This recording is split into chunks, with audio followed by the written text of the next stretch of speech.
जो आज की क्लास है वो यूएन सेक्रेटरी जो जनरल है उसके रोल के बारे में है।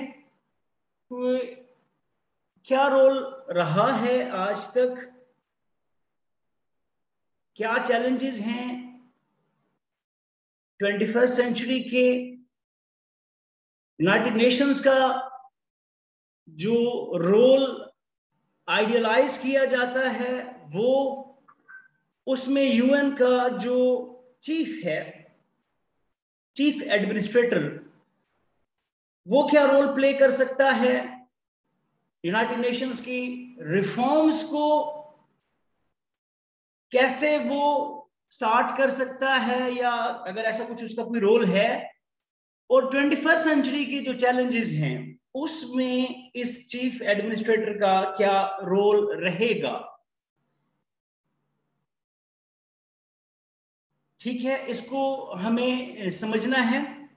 सबसे पहले हम यूएन के फ्रेमवर्क को देख लेते हैं स्पीडी।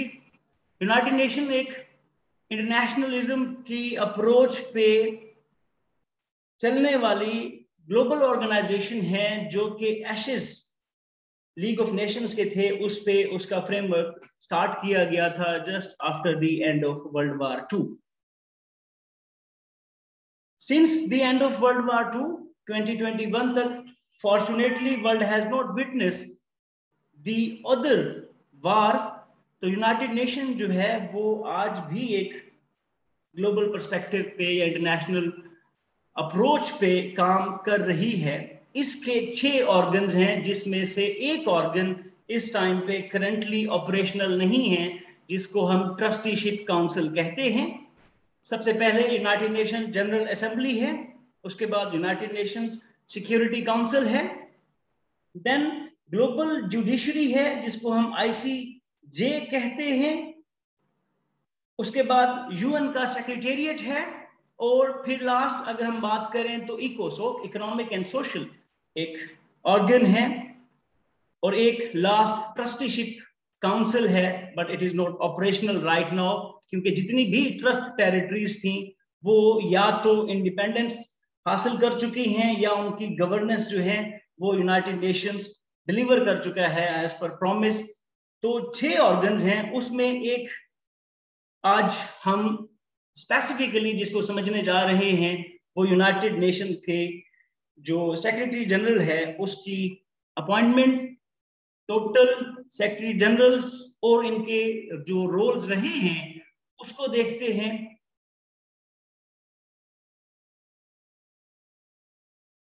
आई थिंक आवाज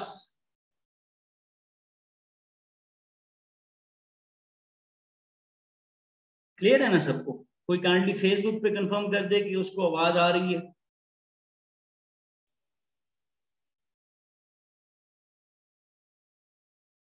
कोई भी एक फेसबुक पे बच्चा चला जाए वो कंफर्म कर दे कि उसको आवाज क्लियर है। ठीक है, ओके ओके, कोई काइंडली फेसबुक पे कंफर्म कर।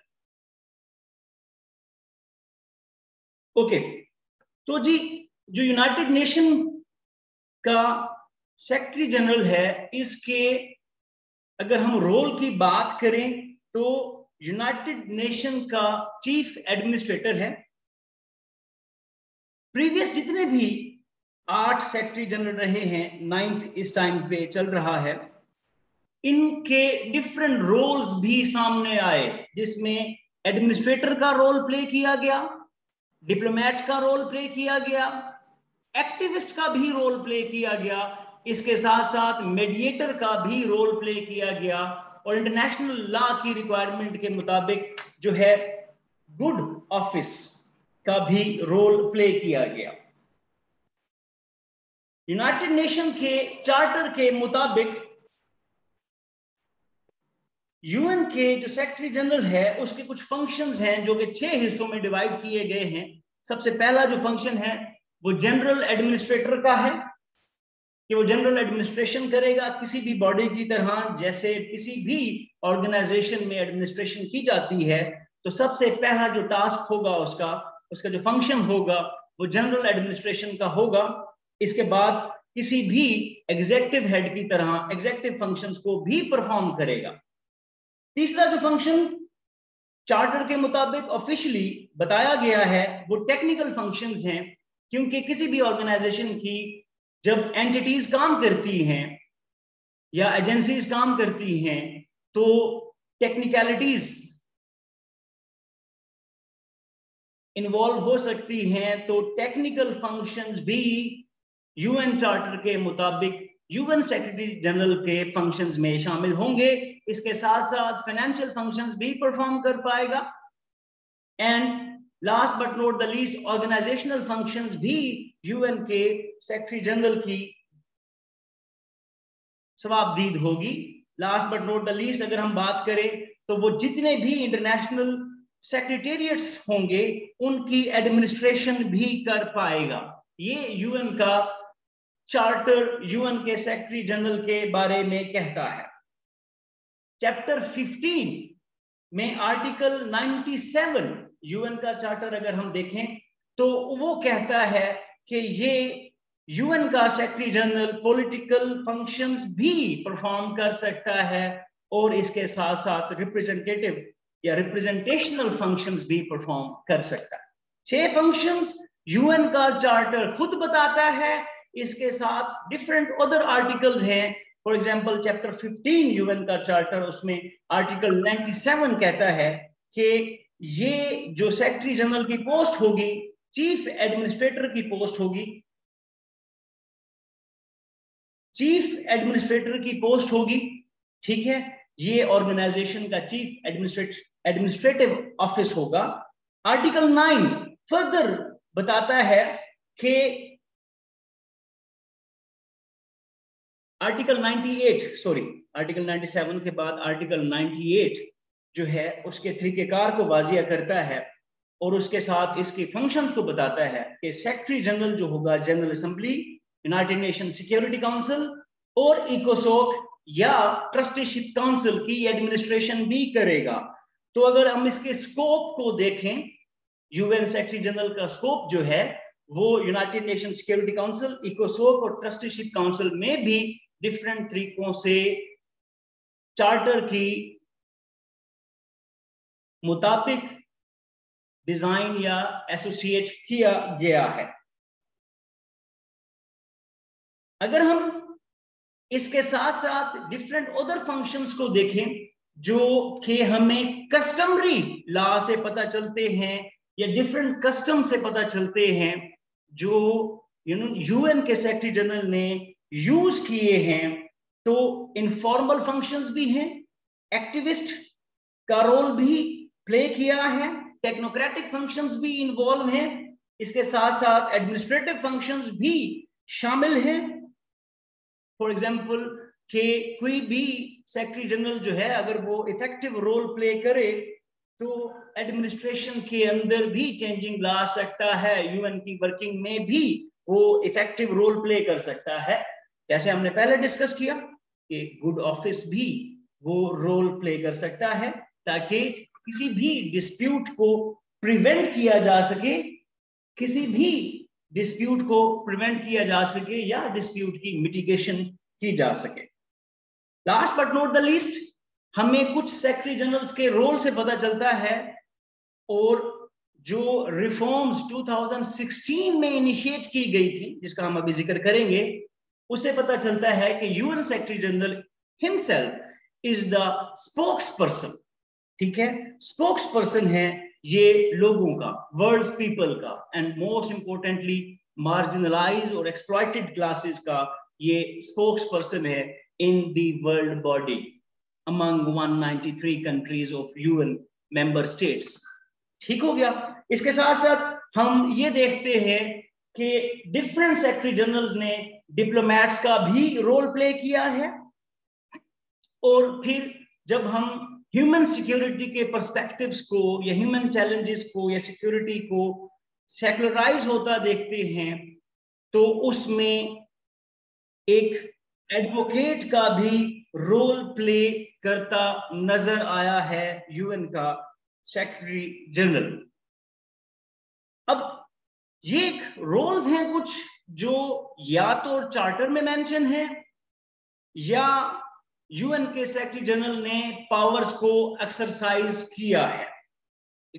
जल्दी से लिस्ट देख लेते हैं जो यूएन के सेक्रेटरी जनरल अब तक आए हैं। सबसे पहले 1 February 1946 से लेकर 1952 तक नॉर्वे से ट्राइगेव लाई जो है पहले सेक्रेटरी जनरल थे यूएन के। 1946 से 1950 तक ये 1 February को आते हैं। ये यूनाइटेड नेशन सिक्योरिटी काउंसिल की प्रोविजंस को भी लिखते हैं। पहले secretary general United Nation security council की प्रोविजंस को भी लिखते हैं। नॉर्वे से इनका ताल्लुक है। इन्होंने अपनी पोस्ट से रिजाइन किया था। सेकंड जो सेक्रेटरी जनरल आते हैं उनका ताल्लुक स्वीडन से है। डैग हैमर्स्कजोल्ड, HAMMARSKJOLD।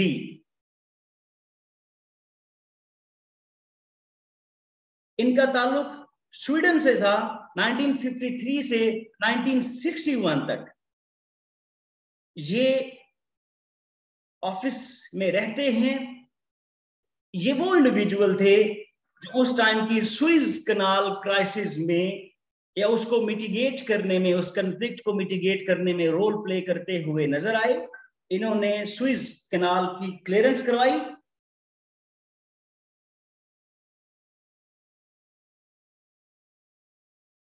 प्लेन एक्सीडेंट में जो कि पीस कीपिंग मिशन कॉन्गो का था, उसकी एक सीरीज में मारे गए। He died. And most importantly ये अरब इजराइल कन्फ्लिक्ट में कन्फ्लिक्ट रेजोल्यूशन मैकेनिज्म के लिए भी रोल प्ले करते हैं। और इनकी सरबराही में for the very first time United nation ने कॉन्फ्रेंस अरेंज की on peaceful use of atomic energy. 1953 से 1961 तक for the very first time UN ने कॉन्फ्रेंस अरेंज की on the peaceful use of atomic energy. So he advocated the effort जिसको UN परसू करता है। और यूएन का कमीशन जो है वो इस पे एक कॉन्फ्रेंस भी, पहली कॉन्फ्रेंस भी इन्होंने इनिशिएट की थी और दूसरी कॉन्फ्रेंस भी इन्हीं की एफर्ट्स का रिजल्ट था। तो यहां से पता चला कि ही कैन एडवोकेट। तो 1953, for your information, that was a time when member states were trying to use atom for peace programs. For example, United States of America इसको परसू कर रहा था। तो उस टाइम पे इन्होंने एडवोकेट किया था एटॉमिक एनर्जी का for the use of energy. तीसरा जो यूएन सेक्रेटरी जनरल आया वो यू थांग। इनका ताल्लुक म्यांमार से था 1961 से 1971 तक। फॉर द 10 years 2 टेन्योर इनके चले। इनका रोल नजर आता है क्यूबन मिसाइल क्राइसिस में। क्यूबन मिसाइल क्राइसिस में तो ये भी शो करता है कि ये एक गुड ऑफिस या कन्फ्लिक्ट रेजोल्यूशन मैकेनिज्म में पीस या उन तमाम एफर्ट्स को के लिए कोशिश करेंगे जिससे अवॉइड किया जा सके किसी किस्म के थ्रेट को जो इंटरनेशनल पीस के प्रोस्पेक्ट्स या उसको थ्रेट हो सकता है। That is article 1 of UN charter, या जिस प्रीएम्बल कह सकते हैं जिसकी बेसिस पे यूएन बना। फोर्थ जो यूएन सेक्रेटरी जनरल था Kurt Waldheim, he was from Austria. Austria से इनका ताल्लुक था। KURTWELDHEIM।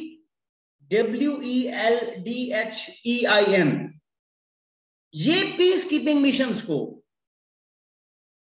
या उसमें अपना रोल प्ले करते हैं जो कि साउथ अफ्रीका, साइप्रस और मिडल ईस्ट में। तो इनका स्कोप जो है वो पीस कीपिंग मिशंस तक रहा। इनकी जो अपॉइंटमेंट थी वो 1972 में आई एंड इन 1981 में इनका टेन्योर खत्म होता है। कुर्ट विल्डेहम के बारे में एक बात ये भी जान लें कि ये वो टाइम था जब इस इंडिविजुअल ने सब कॉन्टिनेंट के दौरे भी किए, बांग्लादेश, इंडिया और पाकिस्तान के दरमियान भी नेगोशिएशन और पीस की कोशिश की। फिफ्थ जो यूएन के सेक्रेटरी जनरल थे वो Javier Perez de Cuellar, JAVIER PAREZ, Javier Perez de Cuellar, Peru से इनका ताल्लुक था। एक लैंडमार्क रेजोल्यूशन पास की थी यूनाइटेड नेशन जनरल असेंबली ने 598 ईरान इराक वार को सीजेशन के लिए। इनमें भी इस रेजोल्यूशन में जावियर पेरेज ने रोल प्ले किया था। यहां से पता चलता है कि यूएन का सेक्रेटरी जनरल इस हद तक भी रोल प्ले कर सकता है for the efforts of peace. तो ईरान इराक वार में जो कि 22 सितंबर 1980 में शुरू हुई थी, 22 सितंबर 1980 इन्होंने सीज फायर नेगोशिएशन करवाई थी। ईरान इराक वार 8 साल के लिए चली थी, फ्रॉम सितंबर 22 1980 और 8 साल लगा ले 88 तक। इनका ऑफिस 1982 से 1991 तक था। उसके बाद एक बोतरस गाली, इजिप्ट से इनका ताल्लुक था,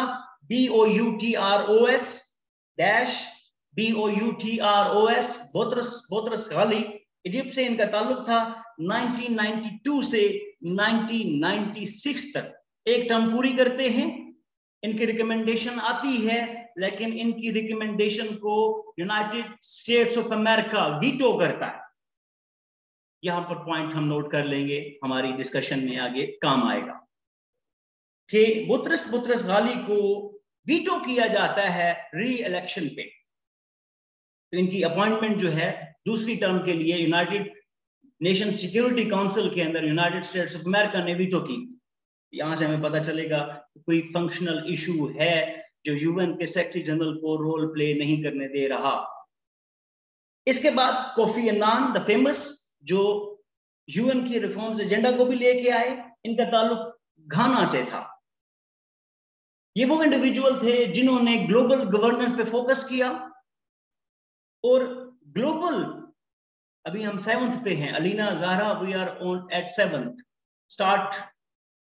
आप नोट करते जाएं प्लीज, ठीक है। कोफी अन्नान ये रिफॉर्मिस्ट थे, तो इससे पता चलता है कि यूएन का सेक्रेटरी जनरल रिफॉर्म्स इनिशिएट भी कर सकता है और रिफॉर्म्स के लिए पुश भी कर सकता है मेंबर स्टेट्स को। ये घाना से इनका ताल्लुक था और इन्होंने ग्लोबल सिविल सोसाइटी के रोल को इंपॉर्टेंट कंसीडर किया था। रिजल्टेंटली ग्लोबल गवर्नेंस पे फोकस करती हुई नजर आती है यूनाइटेड नेशंस।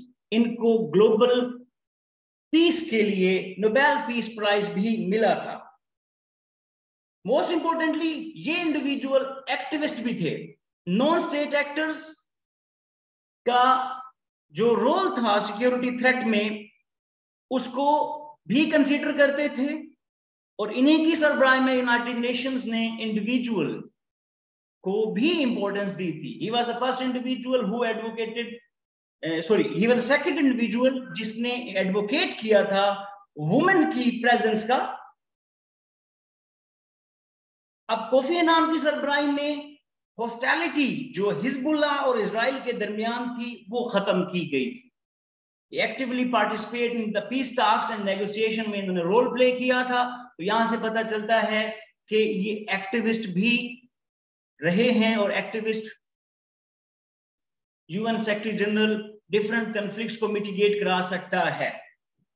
उसके बाद बान की मून कोरिया से आए। ये वो इंडिविजुअल थे जिन्होंने मेंबर स्टेट्स को पुश किया कि वो $60 बिलियन प्लेज करें। Keep in mind, I hope कि आप लोगों ने यूएन का स्ट्रक्चर या उसका चीजें पढ़ी होंगी। यूएन का अपना कोई बजट नहीं है। यूएन इस टाइम जो डोनर नेशंस हैं, जिनके जो कंट्रीज पार्टिसिपेट करती हैं, प्लस जो कंपीटिंग नेशंस हैं, उनके दरमियान स्टक है। तो उस टाइम पे बान की मून ने 2007 से 2016 तक यूनाइटेड नेशन का मिलेनियम डेवलपमेंट गोल एजेंडा और उसको परसू कराने के लिए मेंबर स्टेट्स को पुश किया था कि वो $60 बिलियन का प्लेज करें। He was the individual who not only mobilized, अगर हम कहें कि इस इंडिविजुअल ने मोबिलाइज किया था ग्लोबल लीडर्स को कि वो एक्टिवली पार्टिसिपेट करें towards the most prominent issues जिससे ग्लोबल सोसाइटी को, इंडिविजुअल को थ्रेट हो सकता है। तो बान की मून ने पुश किया था ग्लोबल लीडर्स को for the global efforts, and that was the time जब यूनाइटेड नेशंस ने आइडेंटिफाई किया और इसको एक्टिवली पार्टिसिपेट किया गया, प्रमोट किया गया इस एजेंडा को कि मल्टीलेटरल चैलेंजेस जो हैं वो मल्टीलेटरल एफर्ट्स को नीड करेंगे और उसमें लीडर्स का यूनाइट होना जरूरी है। He himself united, gathered the global leaders for climate change, for economic upheaval, and for certain other security threats to the global communities. ये इंडिविजुअल वायलेंस अगेंस्ट वुमेन का एजेंडा भी रीइंट्रोड्यूस कराते हैं United Nations में और उस पे एक एफर्ट करते हैं कि यूनाइटेड नेशन वुमेन एंटिटी भी होनी चाहिए, क्योंकि अनफॉर्चुनेटली अब तक हमें यूनाइटेड नेशन के सेक्रेटरी जनरल में आज तक एक वुमेन अपॉइंटमेंट नजर नहीं आई। तो ये पुश करते हैं कि यूएन एक एंटिटी बनाए जिसमें वायलेंस अगेंस्ट वुमेन या वो स्पेशली वुमेन से एसोसिएट हो या वुमेन इशू से एसोसिएट हो। तो यूएन वुमेन की एंटिटी की एफर्ट भी बान की मून ने की। उसके बाद एंटोनियो गुतेरेस 1 जनवरी 2017 से अब तक यूएन के 9th सेक्रेटरी जनरल हैं। अब एक बात हमने डिस्कस की कि ये हमारे पास यूएन के सेक्रेटरी जनरल्स थे और यहां से हमें ये भी पता चला कि इनके क्या क्या रोल्स रहे हैं जो कि इनफॉर्मल रोल्स प्ले किए गए यूएन के चार्टर में एज सच उस तरीके से मेंशन नहीं थे बट डिजायर किए गए। अब अपॉइंटमेंट प्रोसीजर समझने की कोशिश करते हैं कि यूएन सेक्रेटरी जनरल को जो कि चीफ एडमिनिस्ट्रेटर होगा यूएन का उसको अपॉइंट कैसे किया जाता है। हिस्टोरिकली इसकी जो अपॉइंटमेंट थी उसके 3 स्टेप्स फॉलो किए जाते थे। मेंबर, अच्छा एक और बात भी समझ लें कि जितने भी हमने यूएन के सेक्रेटरी जनरल देखे हैं देवर कैरियर डिप्लोमेट्स। ये कैरियर डिप्लोमेट्स थे, यानी कि अपने अपनी नेशनल स्टेट्स की तरफ से इनकी रिप्रेजेंटेशन एज अ डिप्लोमेट भी रही थी। अब ये जो आपके सेक्रेटरी जनरल थे इनकी हिस्टोरिकली जो अपॉइंटमेंट का प्रोसीजर था वो 3 स्टेप्स को फॉलो करता था।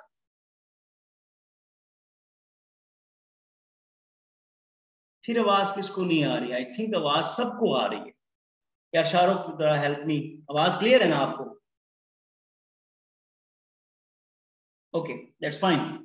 सो हिस्टोरिकली जो अपॉइंटमेंट का प्रोसीजर था वो 3 स्टेप्स था कि पहले मेंबर स्टेट नॉमिनेट करेगी अपने रिप्रेजेंटेटिव को, नॉमिनेशन जाएगी। उसके बाद यूनाइटेड नेशन सिक्योरिटी काउंसिल की जो 5 परमानेंट स्टेट्स थी, 5 पर वो सीक्रेट नेगोशिएशन करती थी और वो सीक्रेट नेगोशिएशन जो है रिजल्टेंटली सेक्रेटरी जनरल को अपॉइंटमेंट की वजह बन जाती थी। इससे सेक्रेटरी जनरल अपॉइंट हो जाता था। लेकिन बान की मून के टाइम पे एक एफर्ट नजर आई, यूनाइटेड नेशन जनरल असेंबली ने एक रिफॉर्मिस्ट एजेंडा परस्यू किया और रेजोल्यूशन नंबर 69/321 पास की। That was a landmark resolution जो कि appointment of UN secretary general उसके बाद फॉलो की गई। I will repeat it again, resolution number 69/231 सितंबर 11, 2015। सितंबर 11, 2015 को ये रेजोल्यूशन अडॉप्ट करती है।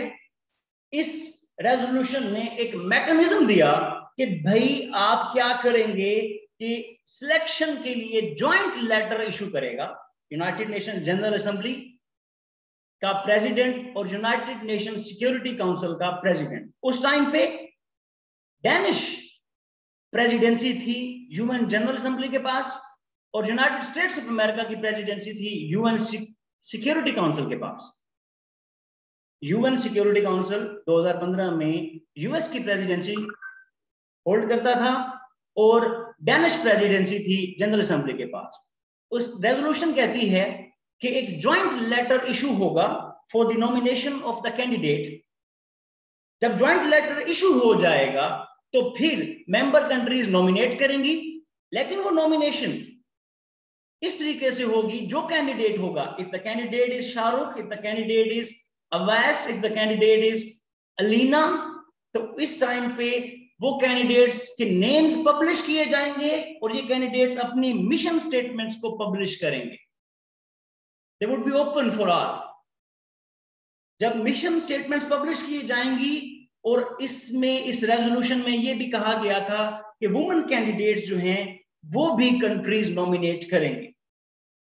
अब नॉमिनेशन पूरी हो गई, मिशन स्टेटमेंट शामिल हो गया, एजेंसी का रोल मुकम्मल थोड़ा सा हुआ, लेकिन यूएन जो है वो इनफॉर्मल डायलॉग शुरू करेगा कैंडिडेट्स के साथ, इनफॉर्मल डायलॉग शुरू करेगा कैंडिडेट्स के साथ। ये जनरल असेंबली का मैंडेट था और मैंडेट होगा, ऐसा ही हुआ। यूनाइटेड नेशन जनरल असेंबली और UN secretary council, UN security council के प्रेसिडेंट्स ने ज्वाइंट लेटर इशू किया। For the very first time 13 candidates nominate हुए, उन्होंने अपने मिशन स्टेटमेंट्स को पब्लिश किया। उसमें से 7 वुमेन थी, 7 वुमेन कैंडिडेट्स थी।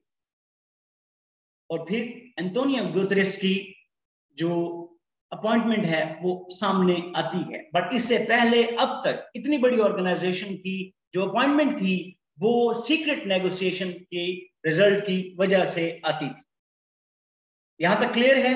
ये जो रिफॉर्म्स थी, ये रिफॉर्म्स 2015 11 सितंबर को हमें नजर आती है।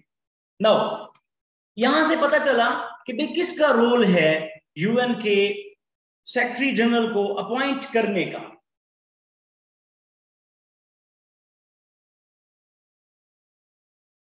सबसे पहला मेंबर कंट्री नॉमिनेशन देंगे, फिर सीक्रेट नेगोशिएशन होगी। बट इसके बारे में चार्टर क्या कहता है? चार्टर कहता है कि प्रोसीजर फॉलो किया जाएगा, और प्रोसीजर के लिए चार्टर अपने ही आर्टिकल्स को रेफर करता है। तो यूएन चार्टर के आर्टिकल 18 और 27 के मुताबिक, अब ये प्रोसीजर है, यूएन चार्टर के आर्टिकल 18 और आर्टिकल 27 के मुताबिक अफर्मेटिव वोट जाएगा 7 कंट्रीज का। यूएन सिक्योरिटी काउंसिल के 15 मेंबर्स हैं, उसमें से 7 का अफर्मेटिव वोट होगा और 9 वोट्स वैसे रिक्वायर्ड होंगे। 9/15 की रेशो से ये कहानी पूरी होगी। लेकिन उसमें परमानेंट मेंबर का 5 परमानेंट मेंबर्स हैं और 10 नॉन परमानेंट मेंबर्स हैं। परमानेंट मेंबर्स का रेकरिंग वोट जाएगा, वो सफिशिएंट होगा। ये अपॉइंटमेंट की जो रिकमेंडेशन है जनरल असेंबली के पास जाएगी। ओके, मैं रिपीट कर देता हूं जी। ये जो मेथड है, ये मेथड आर्टिकल आपका 18 और 27 में मेंशन है कि होगा ये कि अफर्मेटिव नॉमिनेशन हुई, उस नॉमिनेशन का अफर्मेटिव वोट 7 होंगे, लेकिन जो वोट रिक्वायर्ड होंगे वो 9/15 होंगे, और एक रेकरिंग वोट जाएगा जो कि permanent United Nation security council का मेंबर देगा। जब वो रेकरिंग वोट पूरा होगा तो इसके बाद ये जनरल असेंबली जाएगा। जनरल असेंबली सिंपल मेजोरिटी से यूएन के सेक्रेटरी जनरल को अपॉइंट कर सकेगा, लेकिन जनरल असेंबली पैटर्न चेंज करना चाहे तो कर सकती है, और वो 2/3 मेजोरिटी की कंडीशन भी ले सकती है। पहले तो simple majority is enough, but अगर सिंपल मेजोरिटी काफी नहीं, वो चाहती है जनरल असेंबली कि हम इस मेथड को चेंज कर दें, तो जनरल असेंबली क्या करेगी? 2/3 मेजोरिटी को लेके आएगी और वो प्रोसेस इनिशिएट ऐसा कर सकती है। ठीक है, इसके बाद सीक्रेट बैलेटिंग होगी। ये सारा काम सीक्रेट बैलेटिंग होगी।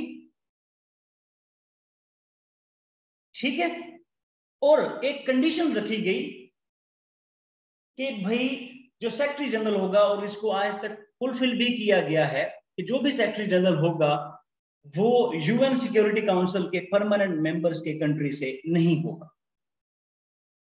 तो जितने भी हमें सेक्रेटरी जनरल नजर आए वो यूएन सिक्योरिटी काउंसिल के परमानेंट मेंबर से नहीं थे। 1997 में यूएन जनरल असेंबली एक रेजोल्यूशन लेके आता है 51/241। उस टाइम से फिर एक कस्टम बन गया कि जो अपॉइंटमेंट होगी उसमें ड्यू रिगार्ड जो होगा वो should be regional rotation and to gender equality. But unfortunately 1946 से 1997 तक ये रेजोल्यूशन हमें नजर नहीं आती। जो अपॉइंटमेंट थी वो कस्टम्स के थ्रू चलती आ रही थी, उसमें ट्रिटी कन्वेंशंस जो प्राइमरी सोर्स हुआ करता है लॉ का वो एज सच इग्नोर हो रहा था। लेकिन 1997 में रेजोल्यूशन आती है 51/141, उसमें यह कहा गया कि जो ड्यू रिगार्ड होगा वो शो किया जाएगा या दिया जाएगा रीजनल रोटेशन को और gender equality. Is it clear? इसके बावजूद भी अब तक यूएन सेक्रेटरी जनरल में एक भी वुमेन जो है वो एज अ कैंडिडेट अपॉइंट नहीं हुई। 2 टर्म्स होंगी यूएन सेक्रेटरी जनरल की, बट कीप इन माइंड ये भी कस्टम है। कस्टम कब बना?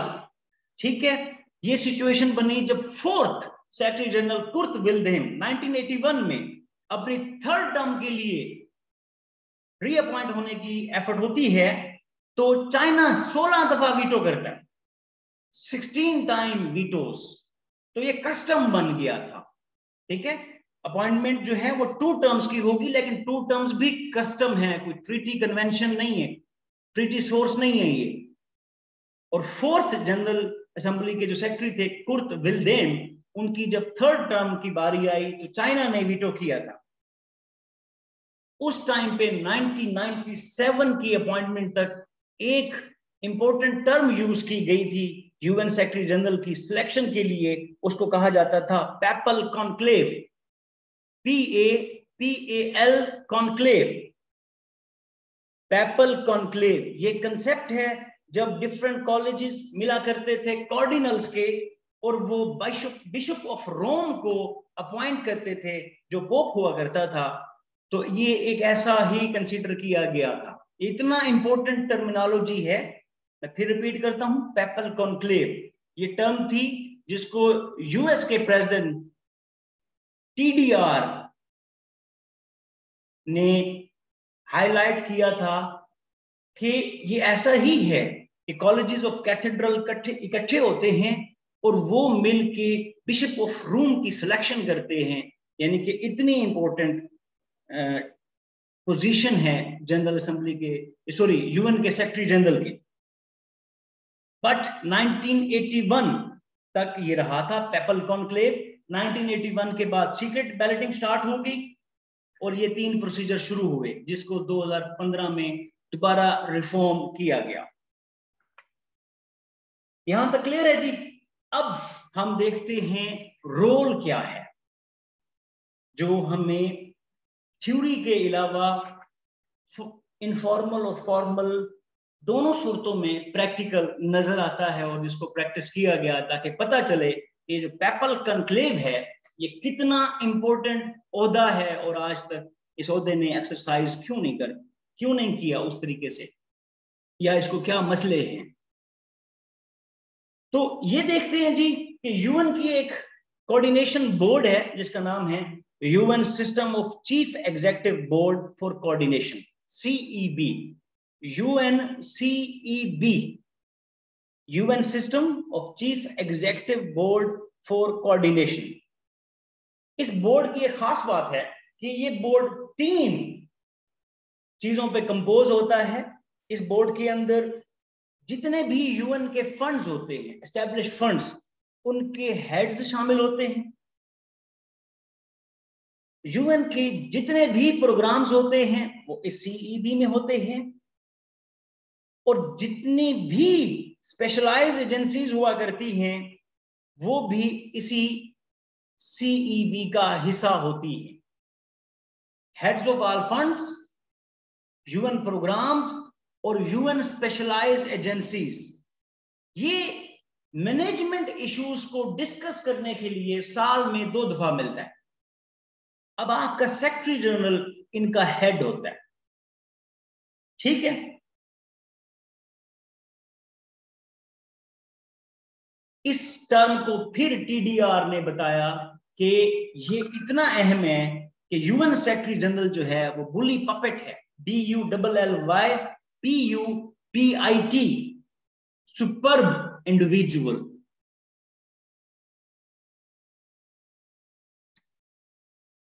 अब जितने भी यूएन के फंड्स हैं, प्रोग्राम्स हैं, स्पेशलाइज्ड एजेंसीज हैं, उसमें आपका UN secretary general role play करता है। इसके बाद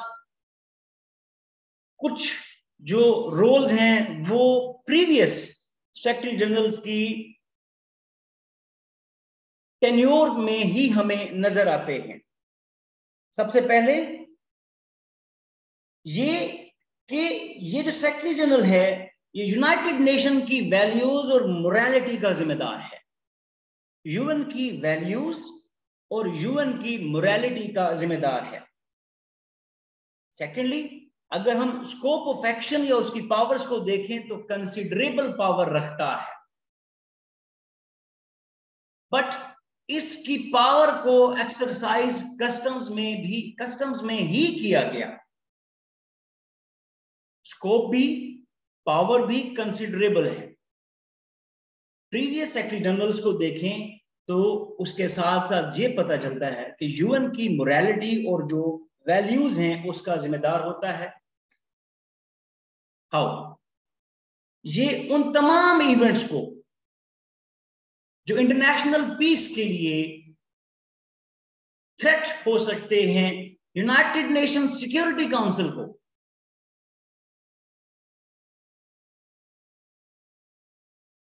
रिकमेंडेशंस दे सकता है। तमाम इवेंट्स जो इंटरनेशनल पीस के लिए थ्रेट हो सकते हैं, क्योंकि यूएन का एजेंडा है, we the member of United Nations pledge करते हैं to prevent the future generations from this scourge of war. उसमें इसका फिर यूनाइटेड नेशन सिक्योरिटी काउंसिल का रिकमेंडेशन का भी रोल आता है। 1999 में एक एथनिक कन्फ्लिक्ट होता है कोसोवो के अंदर। सर्ब्स और अल्बानियंस, दो एथनिक ग्रुप्स थे, उनके दरमियान एक कन्फ्लिक्ट नजर आता है। तो उस टाइम पे सेक्रेटरी जनरल ये कहते हुए नजर आता है कि no government has the right to hide behind national sovereignty in order to violate human rights. तो इसका मतलब ये है कि सेक्रेटरी जनरल रिकमेंडेशन देने के साथ साथ जो वायलेशन ह्यूमन डिग्निटी के लिए हैं या इंटरनेशनल ह्यूमैनिटेरियन लॉज से रिलेटेड हैं या इंटरनेशनल ह्यूमन राइट से रिलेटेड हैं, उसमें मेंबर स्टेट्स के जो वायलेशंस हैं उनको कंसीडर करके यूनाइटेड नेशन सिक्योरिटी काउंसिल को रिकमेंडेशन दे सकता है। और आर्टिकल 99 ऑफ यूएन चार्टर इस रोल को बताता है कि पॉलिटिकल रोल एग्जिस्ट भी करता है और एक्सरसाइज भी किया जा सकता है। हाउ? आर्टिकल 99 सेज कि UN secretary general may bring to the attention of which he thinks that matter is important for the maintenance of international peace and security। और ये काम डैग हैमर जोल्ड ने किया था। उन्होंने यूएन सिक्योरिटी काउंसिल के notice में वो तमाम इश्यूज प्रेजेंट किए थे जिससे यूनाइटेड नेशन सिक्योरिटी काउंसिल या यूएन समझता है कि इंटरनेशनल पीस की मेंटेनेंस को या सिक्योरिटी को चैलेंज हो सकता है। So he do have the political role. आगे मूव करते हैं। पहले हमने रोल देखने की कोशिश की जो चार्टर के अंदर है, आर्टिकल 99, या वो रोल जो एक्सरसाइज किए गए। अब इन रोल्स को कैटेगराइज करते हैं।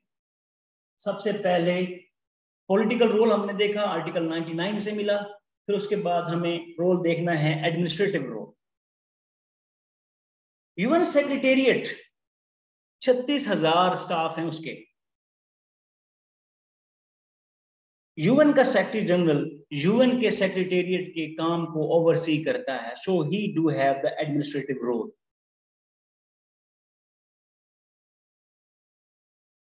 सेकेंडली अगर देखें तो यूएन का सेक्रेटरी जनरल डिप्लोमेट का रोल प्ले कर सकता है। Let's take the examples.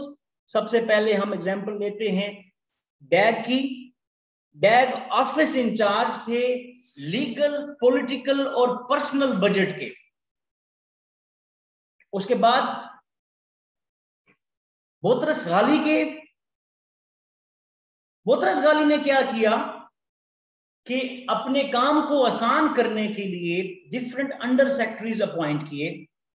तो इसका मतलब है कि ये एक्सटेंड कर सकता है, इसका स्कोप है, उसके पास पावर है, और ये एक्सरसाइज किया था बुतरस गाली ने। बस उनसे एक गलती हो गई थी, उन्होंने लीबिया में फलस्तीन के प्राइम मिनिस्टर को अपॉइंट कर दिया, जिसकी वजह से यूएस ने उनकी सेकंड टर्म को वीटो किया था।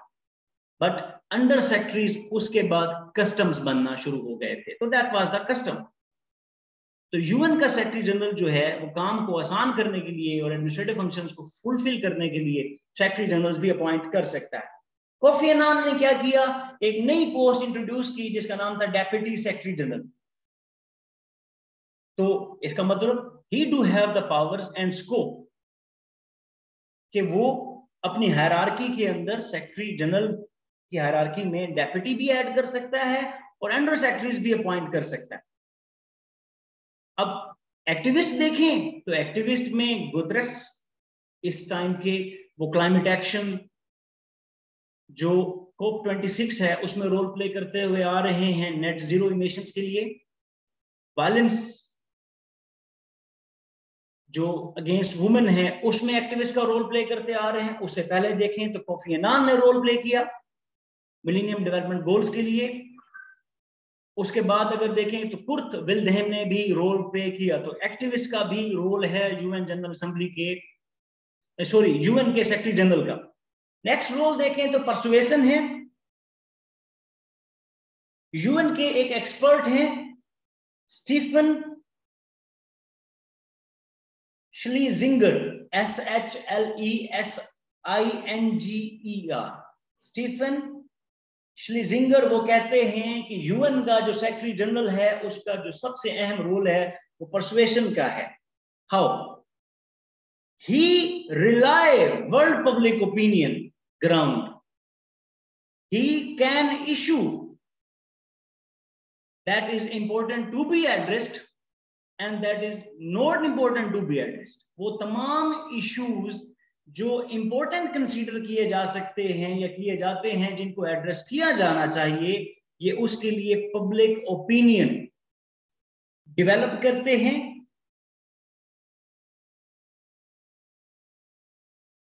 फॉर एग्जांपल पेंडेमिक है, नॉन ट्रेडिशनल सिक्योरिटी थ्रेट्स हैं, करप्शन जैसे इश्यूज हैं, ग्लोबल गवर्नेंस की प्रॉब्लम्स हैं, या आपके पेंडेमिक्स हैं, तो इनमें पब्लिक ओपिनियन डेवलप की जा सकती है, वर्ल्ड लीडर्स को इकट्ठा किया जा सकता है on the issues that are important to be addressed. Next role देखते हैं तो ह्यूमन रिसोर्सेज का रोल यूएन का सेक्रेटरी जनरल पूरा करते हुए नजर आता है। हाउ यूएन की 50 पोस्ट की पोस्ट जो हैं वो यूएन सेक्रेटरी जनरल की सवाबदीद है। Under secretaries, heads of funds, चाहे वो यूनिसेफ है, यूनाइटेड नेशन डेवलपमेंट प्रोग्राम है, तो इसमें ह्यूमन रिसोर्स का रोल प्ले करता है। अब यहां पर एक इंपॉर्टेंट आर्गुमेंट समझ लेते हैं कि ऐसा क्यों हुआ या ऐसा क्यों होता रहा कि यूएन जो है वो अपने फंक्शंस को परफॉर्म नहीं कर पा रहा था। इसके पीछे मेंबर स्टेट्स की एफर्ट्स हैं जो वो कोशिश करते हैं कि इन 50 की पोस्ट पे उनकी मेंबर, उनकी कंट्रीज के नेशनल्स अपॉइंट हों। इसके लिए वो सीक्रेट नेगोशिएशन करते हैं for the appointment of the head of United nation. जो एडमिनिस्ट्रेटिव हेड है उसकी अपॉइंटमेंट के लिए कोशिश की जाती है, क्योंकि ही कैन अपॉइंट 50 की पोस्ट या फिल कर सकता है, जिसमें आपके यूएन के फंड्स हैं, यूएन के प्रोग्राम्स हैं, उनके उसके साथ अंडर सेक्रेटरीज हैं। तो ये रोल यूएन सेक्रेटरी जनरल का है और मेंबर स्टेट्स इसमें कोशिश करते हैं। सो दे बेसिकली जो पावरफुल स्टेट्स हैं या वो स्टेट्स जो फंड्स प्रोवाइड करती हैं, जिनका शेयर ज्यादा है, वो फिर इन्फ्लुएंस कर सकती है। Next most important function, peace keeping. Secretary general जो है वो ओवरसी करता है पीस कीपिंग मिशंस को। ठीक है, अब पीस कीपिंग मिशन कैसे इनिशिएट होते हैं ये भी पॉइंट समझ लें। यूएन के अंदर दो तरीकों का मेथड है कि यूएन जो है अलाउ करती है, यूनाइटेड नेशन उसका जो चार्टर है वो अलाउ करता है कि यूनाइटेड नेशन जनरल असेंबली और United Nation security council, UN general assembly और यूएन सिक्योरिटी काउंसिल दोनों ही पीस कीपिंग मिशंस को इनिशिएट कर सकते हैं। इसका ऑपरेशनल कंट्रोल सेक्रेटेरिएट के पास होगा और सेक्रेटेरिएट का जो हेड है वो चीफ एग्जीक्यूटिव जो है वो सेक्रेटरी जनरल है। ऑपरेशनल कंट्रोल सेक्रेटेरिएट के पास होगा, इनिशिएट चाहे वो यूएन जनरल असेंबली करे या यूएन सिक्योरिटी काउंसिल करे। अब ग्यूटेरियस ने एक रिफॉर्म प्रोग्राम शुरू किया है, action for peace keeping reforms. एक फैक्ट लिख लें या समझ लें कि अब तक यूएन जनरल असेंबली ने सिर्फ एक पीस कीपिंग मिशन को इनिशिएट किया है, उसके अलावा जितने भी पीस कीपिंग मिशंस हैं वो यूएन सिक्योरिटी काउंसिल में ही इनिशिएट किए हैं। ग्यूटेरियस ने एक रिफॉर्म इंट्रोड्यूस कराई है जिसका नाम है एक्शन फॉर पीस कीपिंग, और he tried to add 8 agendas, 8 areas को पीस कीपिंग में ऐड करने की एफर्ट हुई है। सबसे पहला, gender parity among peace keeper. दुनिया में अगर 16 मिशंस इस टाइम पे चल रहे हैं या 16 मिशंस हैं, 1 लाख पीस कीपर्स हैं, उसमें जेंडर पैरिटी को ऐड करने का रिफॉर्म शुरू किया ग्यूटेरियस ने। उसके बाद उन पीस कीपर्स की कोऑर्डिनेशन विद लोकल गवर्नमेंट्स, इसकी रिफॉर्म भी ग्यूटेरियस ने शुरू की। और इसके साथ साथ जो स्ट्रेंथन करना है अकाउंटेबिलिटी को, ताकि मिसकंडक्ट ना हो या मिसकंडक्ट हो जाए पीस कीपर की तरफ से, तो फिर अकाउंटेबिलिटी मैकेनिज्म को भी स्ट्रेंथन किया जाए for the peace keepers. Next role is mediator. Most important role है चैप्टर 6 यूएन चार्टर का, एमिकेबल कंफ्लिक्ट रेजोल्यूशन मैकेनिज्म को प्रोपोगेट भी करता है और एडवोकेट भी करता है। तो चैप्टर 6 के मुताबिक मेडिएशन वो एक एफर्ट है जिसमें एमिकेबल मींस यूज किए जाएंगे। तो जो मेडिएटर का रोल है वो यूएन सेक्रेटरी जनरल जो है प्ले कर सकता है। He can establish good office जो कि इम्पार्शियल होगा और इंडिपेंडेंट होगा, ताकि प्रिवेंट किया जाए और लिमिट किया जाए कन्फ्लिक्ट को। ठीक है, अब इसमें यूएन सिक्योरिटी काउंसिल इंटरवीन कर सकती है। यूएन चार्टर अलाउ करता है मेडिएशन को। अब ये मेडिएशन हुई है पास्ट में, डैग ने कराई थी अरब इसराइल मेडिएशन, जावियर पेरेज ने कराई थी Iran Iraq. UN general assembly ने रेजोल्यूशन भी अडॉप्ट की थी 598।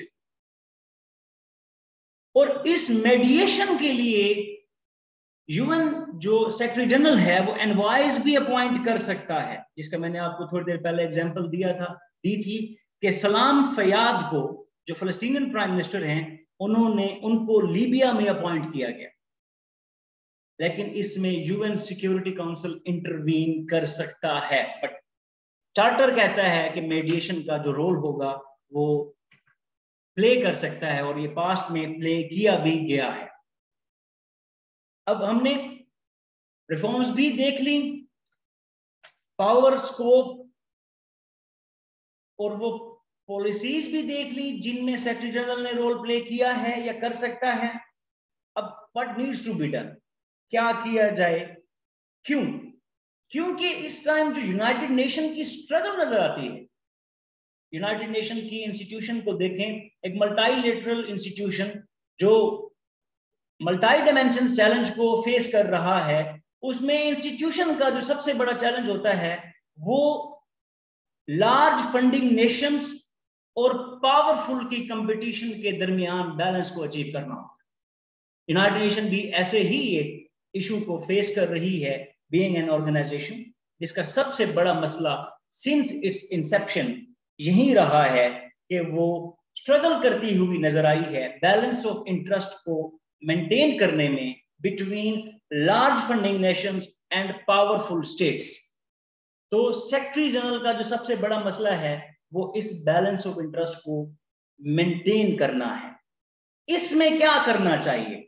इसमें यूएन सेक्रेटरी जनरल का जो रोल है वो बहुत इंपॉर्टेंट है कि वो सिविल सोसाइटी को स्ट्रेंथन कर सकता है और उसको स्ट्रेंथन करना चाहिए ताकि जो बैलेंस है पावरफुल स्टेट्स और फंडिंग नेशंस के दरमियान उसको भी मेंटेन किया जा सके और सिविल सोसाइटी भी स्ट्रेंथन हो और ग्लोबल गवर्नेंस भी इंप्रूव हो, क्योंकि जो इंटरनेशनल पीस और सिक्योरिटी को थ्रेट्स हैं उनकी डायमेंशंस इंप्रूव, उनकी डायमेंशंस जो है उनका स्कोप जो है वो एक्सपेंड हो चुका है। तो he can facilitate all those efforts जिसमें यूनाइटेड नेशन रोल प्ले कर सकता है। तो इसके लिए सबसे पहले वर्केबल सिक्योरिटी काउंसिल हमें अचीव करना होगा, क्योंकि जितनी भी प्रॉब्लम्स हैं या हमें उसका जो इशू नजर आता है वो सिक्योरिटी काउंसिल की अननेसेसरी इंटरफेरेंस से नजर आता है, जो यूएन की फंक्शनल इश्यूज की वजह बनती है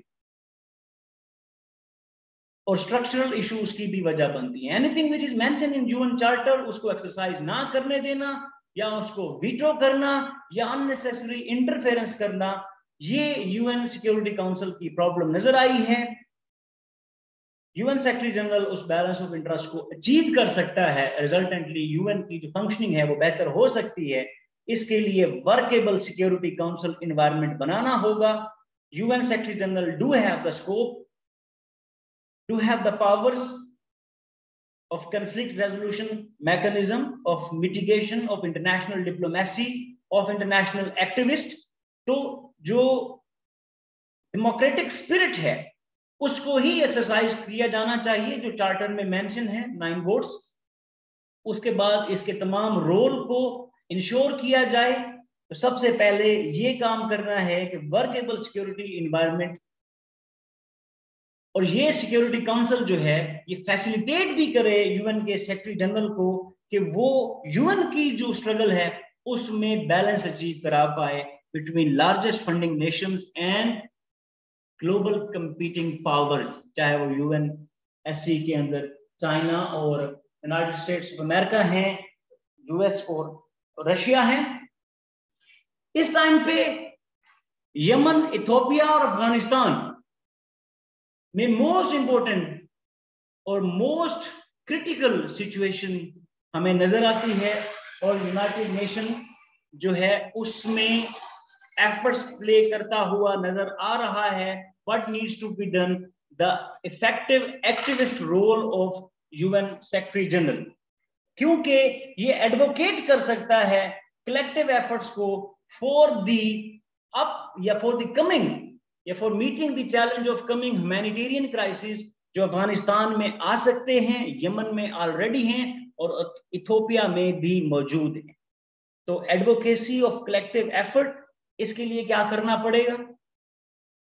एक अच्छी सजेशन तब हुआ करती है जब आप उसको सिर्फ सजेशन नहीं बताते रेवोल्यूशनरी, आप उसको बताते भी हैं कि वो कैसे करना है। तो इसके लिए यूएन की मैनेजमेंट स्ट्रक्चर को बेहतर करना पड़ेगा। How? High impact management, human resource और अकाउंटेबिलिटी चेंजेस करनी होगी, क्योंकि जो सेक्रेटरी जनरल है वो ये सारे काम का चीफ एग्जीक्यूटिव है। तो high impact management, human resource और अकाउंटेबिलिटी चेंजेस करनी होगी। सेकेंडली, कस्टम से मूव करना पड़ेगा कन्वेंशंस और ट्रीटी सोर्सेज की तरफ, ताकि UN security council unnecessary interference भी नहीं कर सके और यूएन का मैनेजमेंट स्ट्रक्चर भी कंप्लीटली रिवैम्प किया जा सके। यूएन सेक्रेटरी जनरल इस टाइम पे इफेक्टिव रोल प्ले कर सकता है for coordination of counter terrorism and counter violent extremism. Islamophobia हो गया, रेसिज्म हो गया, इस टाइम के सबसे बड़े चैलेंजेस हैं, यूएन सेक्रेटरी जनरल उसमें भी रोल प्ले कर सकता है। हाउ? देखें जी, इस टाइम पे यूएन की 37 एंटिटीज काम कर रही हैं जो कि काउंटर वायलेंट एक्सट्रीमिज्म को डिफरेंट तरीकों से परसीव करती हैं और देखती हैं। यूएन सेक्रेटरी जनरल इनका एक फोकल पॉइंट बना सकता है ताकि सिंगल फोकल पॉइंट से सीवीई टेक्निक्स को मैनेज किया जा सके और ग्लोबल पीस और ग्लोबल एक्सट्रीमिस्ट जो काउंटर वायलेंट एक्सट्रीमिज्म का एजेंडा है उसको अचीव किया जा सके।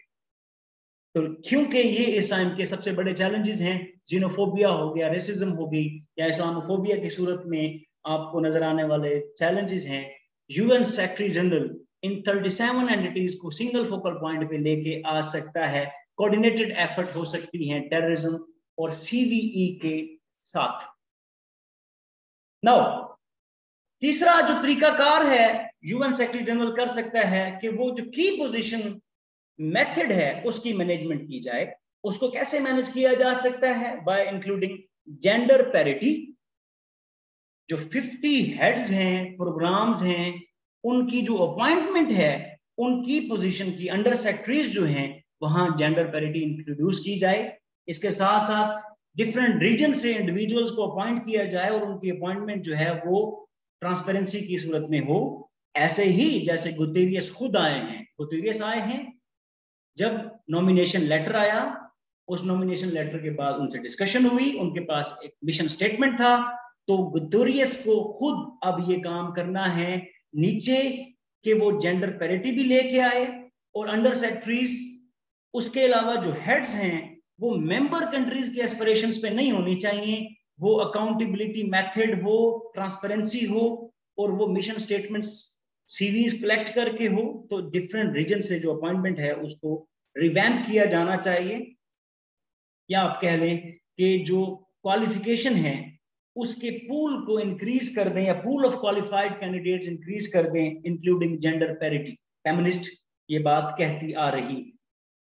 जनरल असेंबली का जो यूएन सेक्रेटरी जनरल है ये कंडक्ट कर सकता है independent audit of the agency, करवा सकता है। तो एजेंसी की इंडिपेंडेंट ऑडिट होनी चाहिए, ठीक है। इसके साथ साथ एडमिनिस्ट्रेटिव फंक्शंस भी बेहतर कराए जा सकते हैं। हाउ? देखिए जी, एक सबसे बड़ा मसला नजर आता है कि यूएन का अपना फंड नहीं, उसका कोई बजट नहीं है, ठीक है। अब इस टाइम सबसे बड़ा चैलेंज है sustainable development goal. Sustainable development goal के साथ पेंडेमिक ने चीजों को फर्दर हार्ड किया है। तो क्या करें जी, जो आपके इंडिविजुअल्स हैं और आपकी जो एजेंसी है और जितनी भी एजेंसीज हैं उनकी कॉस्ट रिडक्शन करें। इस टाइम पे जो पर्सनल कॉस्ट रिडक्शन है, जो पर्सनल कॉस्ट है उसको अगर हम देखें तो वो टोटल यूएन के बजट का 65% है, असेस्ड बजट का 65% है। तो आप इस कॉस्ट को रिड्यूस कर सकते हैं कैसे? जितने भी एडमिनिस्ट्रेटिव फंक्शंस हैं, न्यूयॉर्क में उन्होंने क्या करना है, इतने एक्सपेंसिव सिटीज के अंदर क्या करना है उन्होंने बैठ के, ठीक है, उनको उधर मूव कराएं जो एक्सपेंसिव नहीं है, कॉस्ट रिडक्शन करवाएं, ठीक है। ये क्या काम किया था? सबसे पहले एफर्ट शुरू की थी बान की मोन का एक इनिशिएटिव था जिसका नाम था उमोजा, UMOJA। आप उसको कंटिन्यू करें। UMOJA बान की मोन का इनिशिएटिव था। इन्होंने क्या किया था, 3 एरियाज में काम करना शुरू किया था कि यूएन की जो एडमिनिस्ट्रेशन है वो बेहतर हो। सबसे पहले पर्सनल एडमिनिस्ट्रेशन, फाइनेंशियल सिस्टम और फिर प्रिक्योरमेंट। पर्सनल, फाइनेंशियल सिस्टम और प्रिक्योरमेंट। तो आप मॉडर्नाइज करें, उसको कंटिन्यू करें बान की मोन के इनिशिएटिव को, ठीक है। आप अपने ही बजट के अंदर, जरूरी नहीं है कि मेंबर स्टेट्स आपको बजट नहीं दे रहे या वो अपना बजट रिडक्शन कर रहे हैं तो भैया आप कहें हम एफर्ट्स नहीं कर सकते। यू कैन डू दिस, आप अपनी कॉस्ट रिड्यूस करें, ठीक है। Efficiency of the civil services ही सबसे इंपॉर्टेंट पैरामीटर है जो होना चाहिए। तो ये ग्लोबल ब्यूरोक्रेसी जो है ये इतनी ही एफिशिएंट हो कि कॉस्ट रिड्यूस करे। सेकेंडली आप क्या करें, यूएन के नेक्स्ट जो आप क्या करें वो यूएन के जो डेवलपमेंट और ह्यूमैनिटेरियन असिस्टेंस प्रोग्राम है उनके आर्किटेक्चर को चेंज करें। change the, ये transform the UN development and administrative, UN जो है वो डेवलपमेंट और ह्यूमैनिटेरियन असिस्टेंट आर्किटेक्चर को चेंज करे। हाउ? बहुत सारी एंटिटीज काम कर रही हैं, उनमें डुप्लीकेशन भी हैं, eliminate them, and secretary general can do this क्योंकि वो उनका एग्जीक्यूटिव हेड है। पार्टनरशिप प्राइवेट और सिविल सोसाइटी के दरमियान इनहांस करें। सबसे पहले डुप्लीकेशन एलिमिनेट करें, फिर आप क्या करें, पार्टनरशिप प्राइवेट और सिविल सोसाइटी के दरमियान इनहांस करें, और फिर परफॉर्मेंस का डेटा पब्लिश करें। इससे क्या होगा, sustainable development goals with in the available budget पूरे करने में भी एफर्ट हो सकती है, और जनरल जो आपका सेक्रेटरी जनरल है वो he can do this. Next इसके लिए क्या किया जा सकता है कि देखें इस टाइम पे जो सबसे बड़े इश्यूज हैं उसमें ह्यूमैनिटेरियन क्राइसिस, उसमें एक्टिविज्म का रोल प्ले होना जो different parts of the world में हमें नजर आता है। तो सेक्रेटरी जनरल क्या कर सकता है, वो कोहेरेंस अचीव करा सकता है ताकि यूनिफिकेशन हो सके इन तमाम एफर्ट्स की वाया सिंगल पॉइंट। नेक्स्ट जो रोल है आपने क्या करना है कि आप इंटरनेशनल कम्युनिटी है उसके रिस्पॉन्स को बेहतर करा सकते हैं ह्यूमैनिटेरियन क्राइसिस को ठीक करने के लिए, और ये धीरे से रोल प्ले करते हुए नजर भी आ रहे हैं, लेकिन इस रोल को फर्दर एक्सपेंड करना होगा, एक्टिविस्ट का रोल प्ले करना होगा कि ट्रांसफॉर्मेशन हो उस तरीकाकार में जिससे इंटरनेशनल कम्युनिटी रिस्पॉन्ड करे। इंटरनेशनल कम्युनिटी को लगता है कि ये जो यूएन की एजेंसीज हैं ये मेंबर स्टेट्स की एस्पिरेशंस पे काम करती हैं, रिजल्टेंटली जो ह्यूमैनिटेरियन क्राइसिस पे रिस्पॉन्स होता है वो उस तरीके से नहीं आ सकता।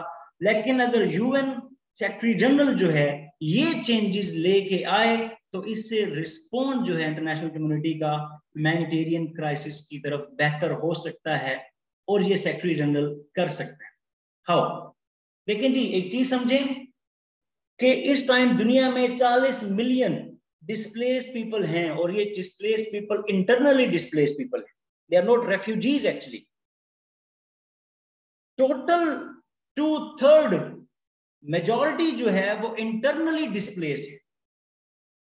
यूएन सेक्रेटरी जनरल क्या कर सकता है, स्पेशल रिप्रेजेंटेटिव अपॉइंट करे जो एडवोकेट कर सके ताकि रिस्पॉन्स बेहतर आ सके ह्यूमैनिटेरियन क्राइसिस के लिए, यमन में, मिडल ईस्ट के अंदर, अफगानिस्तान के अंदर, ईस्ट में, साउथ अमेरिका के अंदर। तो स्पेशल रिप्रेजेंटेटिव्स को अपॉइंट करे, इसकी सवाबदीद है, वो कर सकता है। और कस्टम्स में ये हमें नजर आया है कि अंडर सेक्रेटरीज अगर अपॉइंट हो सकते हैं तो स्पेशल रिप्रेजेंटेटिव्स भी अपॉइंट हो सकते हैं। ये काम इसलिए करना चाहिए ताकि आप जो इंटरनेशनल कम्युनिटी है उसका रिस्पॉन्स बेहतर कर सके। नेक्स्ट, आप पीस कीपिंग रिफॉर्म्स कंटिन्यू करें। 16 मिशंस काम कर रहे हैं। यूएन सेक्रेटरी जनरल जो है वो डिजाइन करता है और डिजाइन और कैपेबिलिटीज को इंप्रूव कर सकता है, मिशन असेसमेंट कर सकता है, ठीक है। अननेसेसरी इंटरफेरेंस होती है तो इसके लिए ये मतलब नहीं है कि आप फंक्शनल स्टाफ हो जाएंगे, आप रिफॉर्म्स कंटिन्यू करें, और सेक्रेटरी जनरल डिजाइन, कैपेबिलिटी और असेसमेंट, जो मिशन असेसमेंट है उनको इंप्रूव कर सकता है। इसके साथ साथ स्ट्रेंथन करें यूएन के कॉन्फ्लिक्ट प्रिवेंशन, पीस बिल्डिंग और मेडिएशन कैपेबिलिटी को, जो वैसे this is a need of time, लेकिन यूएन सेक्रेटरी जनरल ये रोल प्ले कर सकता है। How?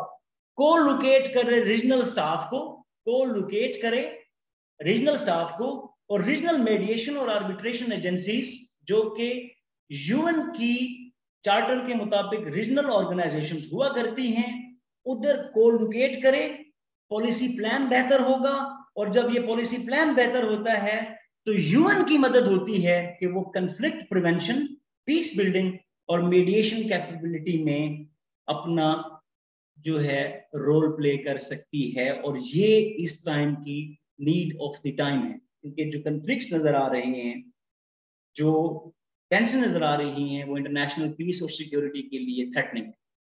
This was about today.